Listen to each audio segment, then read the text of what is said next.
Good morning and welcome to worship here at Elizabethtown Baptist Church. We are so thankful to have you here this morning. This right here that I'm wearing is my last Christmas sweater, which is a good thing because this is also the last Sunday of Advent.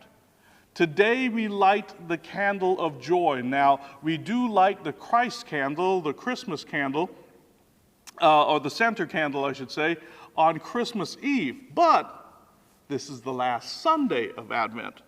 And so here we are, talking about love. And as a matter of fact, answering that question that Tina Turner asked back in 1984, what's love got to do with it? We'll find out what love has to do with it as we look at John chapter 3, verse 16. Now, John chapter 3, verse 16 is arguably the most popular verse in the entire world. As a matter of fact, even if you've never been to church or even if you've been to church just a few times, you've probably heard John chapter 3, verse 16 before.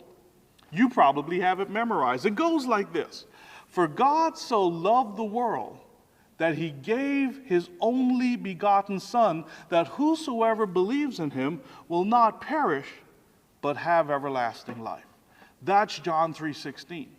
Now, immediately, you can see what this has to do with love. This whole chapter, this whole verse, starts off with God loving the world.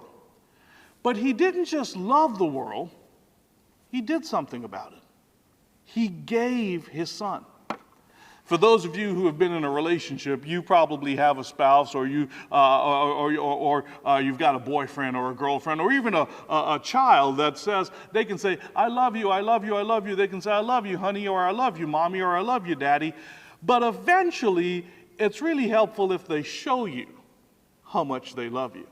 You can say it all the time, you can talk it up, but those actions are important. As a matter of fact, guys, if you want to show your wife or your spouse that you love them, go ahead and do the dishes tonight.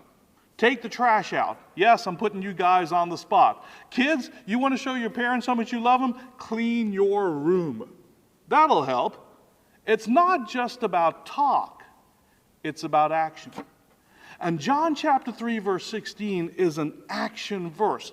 For God so loved the world that he gave. Now, this word "gave" is really interesting in the Greek. The Greek word for gave here in John chapter 3, verse 16 is didome. And didome just doesn't mean give as a gift. It actually means to entrust. God entrusted his Son to the world. It actually further means to kind of give as payment. God entrusted his Son into the world as payment. God put the responsibility for his Son, his only Son. He gave us that responsibility. On Christmas Day, that was demonstrated as he gave his only Son to a teenage couple. Philip Yancey, in his book, "The Jesus I Never Knew," actually writes this. He says, "The God who roared, who could order armies and empires about like pawns on a chessboard, this God emerges in Palestine as a baby who could not speak or eat solid food or control his bladder.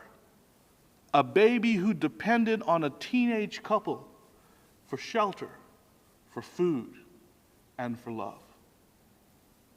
The King of Heaven, the Prince of the universe, came into our world as a little baby boy. The treasure of heaven was entrusted to our world, given over to humanity, a broken humanity, a humanity that would spit on him, a humanity that would betray him, a humanity that would beat him, a humanity that would ridicule him, a humanity that would ultimately crucify him. The King of Heaven gave us his only Son, gave humanity his most precious gift. Now that's love. But you got to ask yourself, why? Why would God do such a thing? Why would heaven give its most precious gift? Well, there are lots of reasons why. But I'm going to share just one with you today.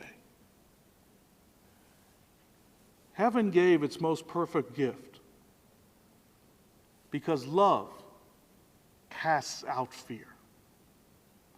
God so loved the world, He gave us Jesus so that we could have no fear. And you say, Rudy, what are you talking about? I'm a Christian and I'm afraid sometimes. Rudy, you must be making that up. Here's the thing, I'm not making that up at all. That's actually Scripture. Let me read these words for you, found in 1 John chapter 4, verse 18. You might find them revolutionary. Here's what 1 John chapter 4, verse 18 says. There is no fear in love. Wow. But perfect love drives out fear because fear involves punishment. The one who fears has not been perfected in love. I just want to focus on that first part. There is no fear in love because perfect love casts out all fear. I think that's necessary to hear today. I think that's important to hear today because we are living in a scary time.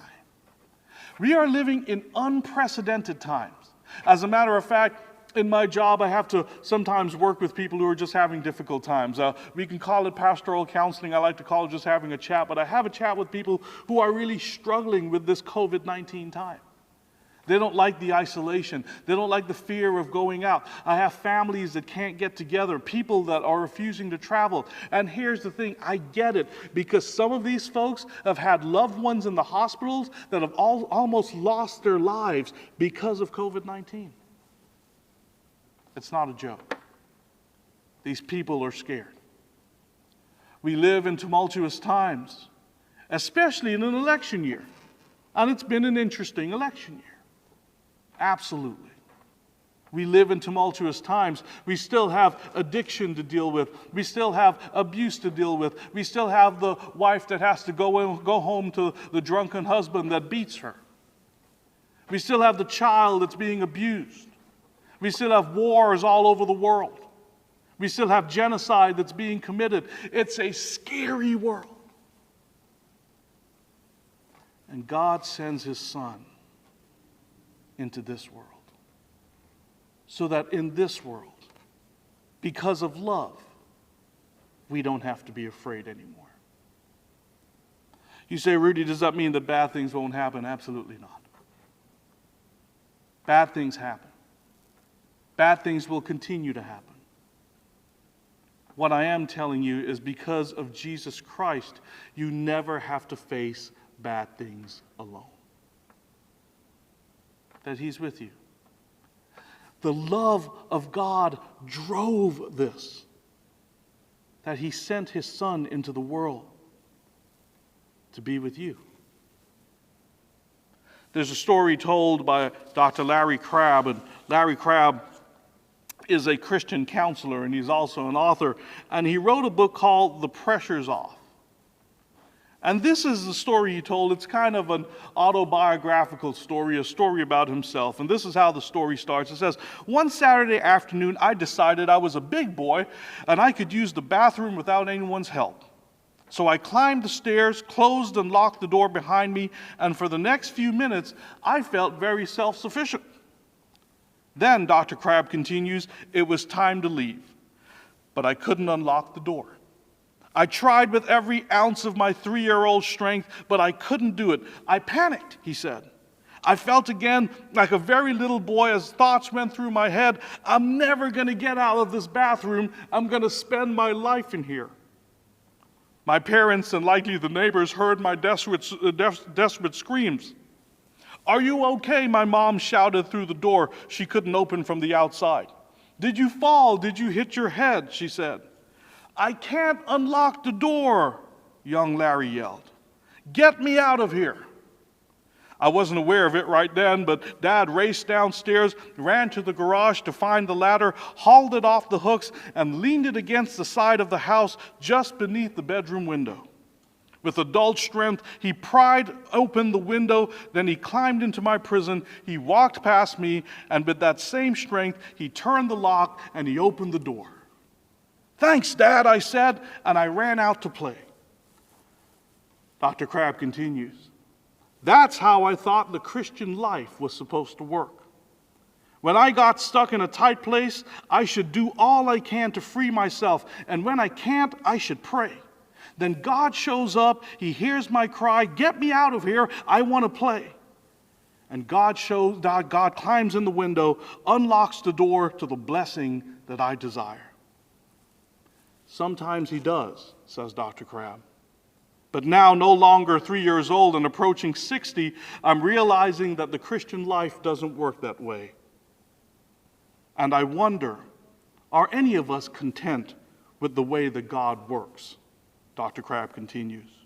Do we even like Him when He doesn't open the door we most want open, when a marriage doesn't heal, when rebellious kids still rebel, when friends betray us, when financial issues threaten our comfortable way of life, when the prospect of terrorism looms, when health worsens despite our prayers, when loneliness intensifies and depression deepens, when ministries die? God has climbed through the small window into my dark room, says Dr. Crabb, but He doesn't walk by me to turn the lock that I couldn't budge. Instead, He sits down in the bathroom, and He sits down on the floor with me, and He says, "Come sit with me." He seems to think that climbing into the room matters as much to me as letting me out to play. At Christmas time, God climbs into the dark room with us. At Christmas time, God enters into our dark world, and He sits with us. Why? Because He loves us. Friend, as you reflect on the love of God this Christmas, remember that whatever it is you're facing, you are not facing it alone. Merry Christmas.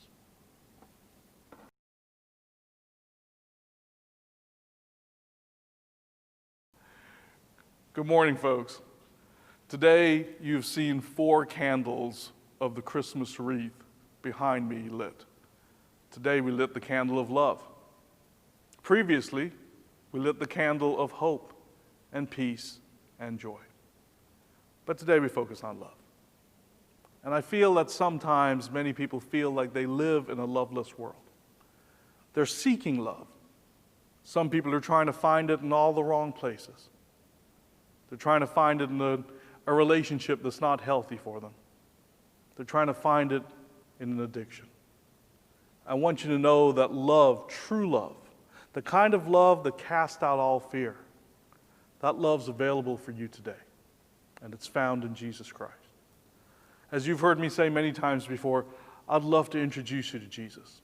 I'd love to tell you about Him. And if you can't reach me, and you have a local pastor or a local church that you can go to, friend, I invite you to go there and ask those folks about the love of Jesus Christ. I hope that they can share Him with you. We want to share Him with you here at Elizabethtown Baptist Church, and we hope to see you soon.